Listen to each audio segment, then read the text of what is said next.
Within infinite myths lies an eternal truth. Queer is a word that describes sexual and gender identities other than straight and cisgender. Lesbian, gay, bisexual, transgender, and many other gender identities may all identify with the term queer. Transgender is an umbrella term used to encompass people who have a gender identity or gender expression which differs from their sex assignment at birth. The ancient Indian texts of around 1500 BC have mentioned Tritiya Prakriti, that is the third nature of humans.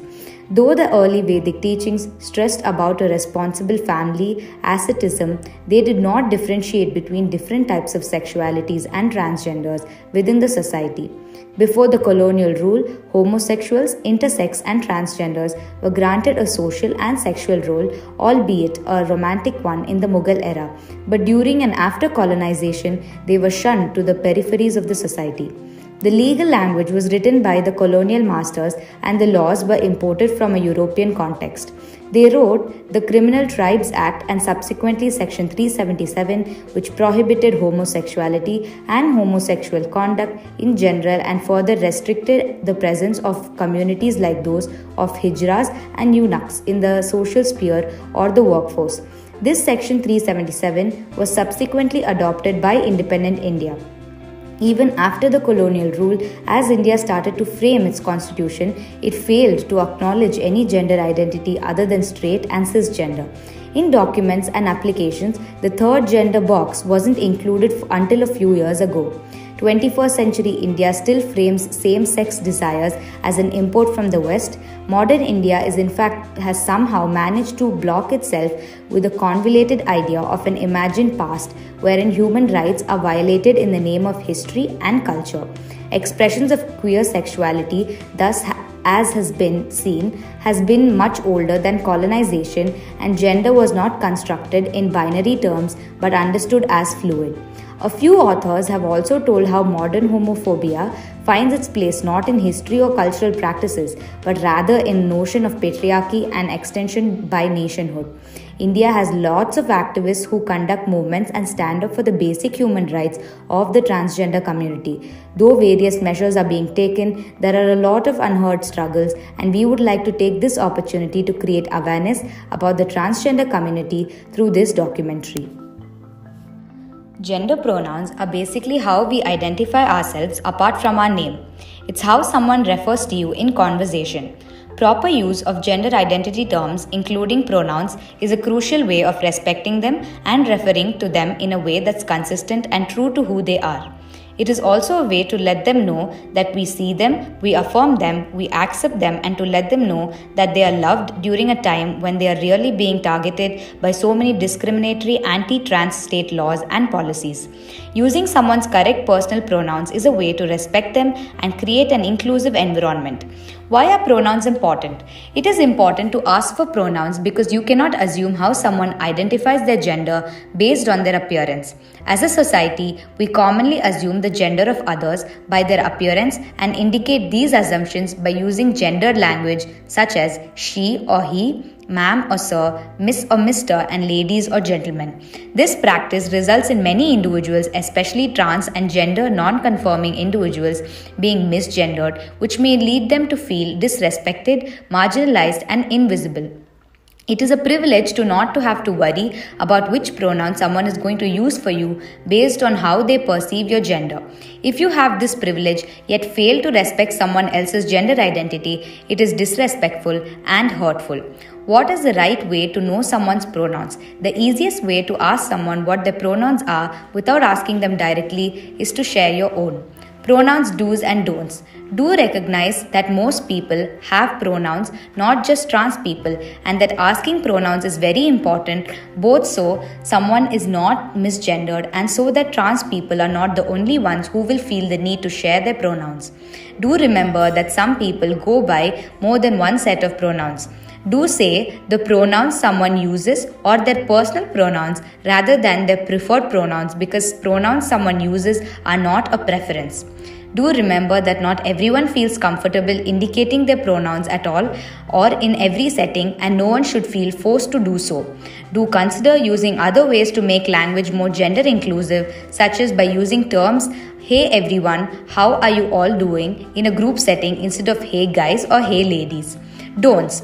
Don't refer to pronouns such as they, them, their, or as gender neutral pronouns. While some people identify as gender neutral, others see themselves as gendered in a non binary way.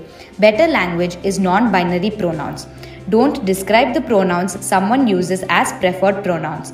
It is not a preference. The pronouns that a person uses are their pronouns and the only ones that should be used for them.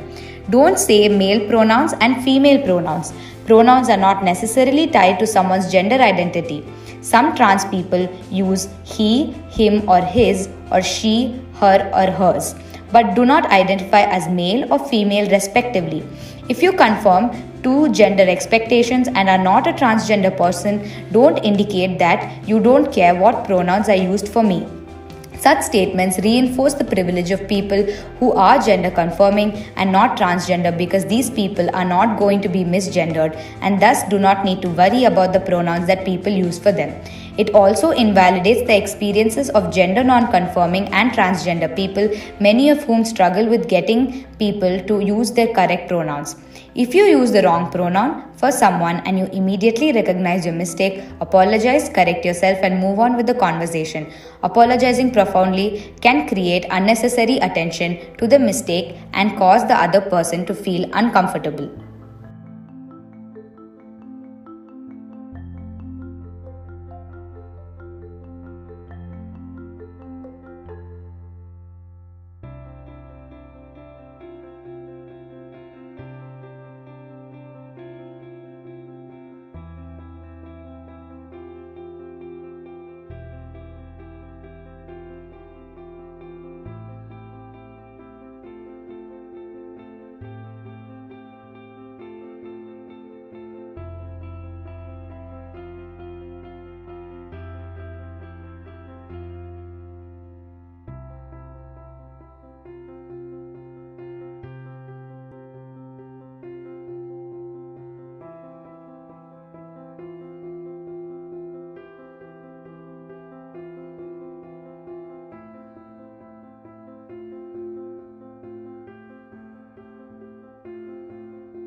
Cis people have been continuously grabbing the platforms from the transgender community for speaking about their issues, which causes hindrance to the development of the community as a whole. Cisgender have been playing the role of transgenders in the popular media by giving the justification of professionalism. Cisgenders have been playing the roles of transgenders in mainstream movies throughout a very long time, which has reduced the representations of the community in the media to a very huge extent, because oftentimes the lead roles are played by cisgenders, whereas there has been an enormous amount of talent in the transgender community that often goes unnoticed or undermined. Laverne Cox became one of the most visible trans actresses with the rise of Orange is the New Black. Trans activist and reality star Jazz Jennings became a high-profile face for transgender individuals with appearances on 20 by 20 and gained more fame in Rosie O'Donnell's show in the 2000s. Valentina Sampaio became the first transgender model to appear in the Sports Illustrated swimsuit issue, and she is the first trans model in Victoria's Secret's first ever openly transgender model. Isis King, the first transgender woman to compete on America's Next Top Model, has been making inroads since her groundbreaking appearance on the show, most recently appearing in an episode of HBO's Equal. The misrepresentation through cisgenders has led to concretization of stereotypes in the society, which acts as a hurdle in the path of recognition of their social and political rights. The non-cathartic cisgenders playing roles of transgenders led to the misrepresentation of the community and therefore gave rise to cancel culture and boycott culture from the community, because the community wasn't being represented in its true sense. Most of the policy changes are made by the cisgenders without even consulting what transgenders actually want, which has led to inadequate policy changes. Cisgenders have been guiding their lives and actions through the inherently unfair power structure. When cisgenders speak for transgender people, it creates sympathy and not empathy. The community needs empathy and therefore they can speak for themselves. Collection எல்லா திருநங்கையும் வந்து collection தான் போவாங்க. ஏன்னா எங்களுக்கு எந்த ஒரு வழியும் இல்லை. படிச்சிருந்தாலும் படிப்புக்கு தகுந்த மாதிரி வேலை வாய்ப்புகளும் இல்லை. நாங்கள் வந்து இப்போ நான் வந்து +2 முடிச்சிருக்கேன். அப்படிங்கும்போது எனக்கு வந்து தகுந்த படிப்பு இல்லாமல், அதாவது என்னால் படிக்க முடியல. அதனால நானும் இப்போ கலெக்ஷன் பண்ணிக்கிட்டு இங்கே பெங்களூரில் ஒர்க் பண்ணிகிட்டு இருக்கோம். அதனால நீங்களும் முடிஞ்ச ஹெல்ப் பண்ணுங்கள். அப்புறம் எங்களோட பிரச்சனை அப்படின்னு சொல்லி போனால் நிறையவே இருக்குது. இந்த சமுதாயத்தில் வந்து எங்களை வந்து ஏற்றுக்கிற மாட்டேங்காங்க. அப்புறம் ஒவ்வொருத்தவங்க ஒரு ஆணோ பெண்ணோ சேர்ந்து எங்களை வந்து அவாய்ட் பண்ணுறாங்க. ஒரு தள்ளி வச்ச 3 மந்த் மாதிரி தள்ளி வைக்காங்க. ಇದು ஒரு ಬಿಸ್ನೆಸ್ ಮಾಡಲಿ ಏನು ಹೆಲ್ಪ್ ಮಾಡಲ್ಲ ಯಾರು. ನಾವೇ ಎಲ್ಲ ಸ್ವಲ್ಪ ಇದು ಕಲೆಕ್ಷನ್ ಮಾಡ್ತೀನಿ ಯಾವಾಗ ಟೈಮ್. ಅದೇ ತಂಪು ನಮಗೆ ತುಂಬ ಪ್ರಾಬ್ಲಮ್ ಆಗಿದೆ. ஒரு ಜನ ನೋಡ್ತಾರಿಂದ ಸ್ವಲ್ಪ ದೂರ ಹೋಗಿದ್ದಾರೆ. ಯಾಕೆ ನನಗೆ ಗೊತ್ತಿಲ್ಲ. ನಾವು ಇಲ್ಲಿ ಬರ್ದಿಂದ 3 ವರ್ಷ 4 ವರ್ಷ ಇಲ್ಲಿ ಕಲೆಕ್ಷನ್ ಬ್ಯಾಂಗ್ಳೂರಲ್ಲೇ ಕಲೆಕ್ಷನ್ ಮಾಡ್ತೀವಿ. ಯಾವಾಗ ಟೈಮ್ನ ನನಗೆ ಯಾರು ರೆಸ್ಪೆಕ್ಟ್ ಮಾಡಿಲ್ಲ. ಇಷ್ಟು ನನಗೆ ತುಂಬ ಪ್ರಾಬ್ಲಮ್ ಆಗಿದೆ. ಏನೋ ಒಂದು ಹೆಲ್ಪ್ ಮಾಡ್ತಿಂದ ನಮ್ಗೆ ಒಳ್ಳೆದಾಗಿದೆ.